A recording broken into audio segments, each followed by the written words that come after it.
kung gusto mong kumain ng ginisang munggo pero wala kang time mag-antay ng pagkatagal-tagal sa pagpapakulo nito, ayan, tuturuan ko kayo ng aking hack. So, bali pinakuluan ko lang ng ating munggo ng 5 minutes lang. And then, ayan, gumamit tayo ng hand mixer or hand blender para kahit matigas pa yan, ayan, madudurog talaga yan ng bonggang-bongga. So, ayan, yan, ang durog na siya. And creamy pa. So, ayan, sa other side, nagisa na ako ng bawang, sibuyas at kamatis.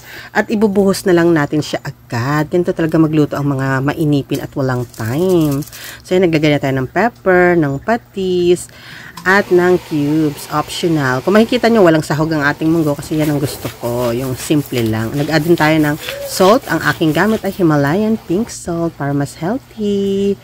So, ayan. Nilagay ko na rin ang ating leaves. Pwedeng dahon ng ampalaya pero ang ginamit ko is that is spinach kasi yan ang nakita ko. So, ayan. On the other side, again, nagpiprito lang tayo ng maliliit na dilis kasi wala tayong nabiling chicharon. So, mas healthy option na rin to. Yan, may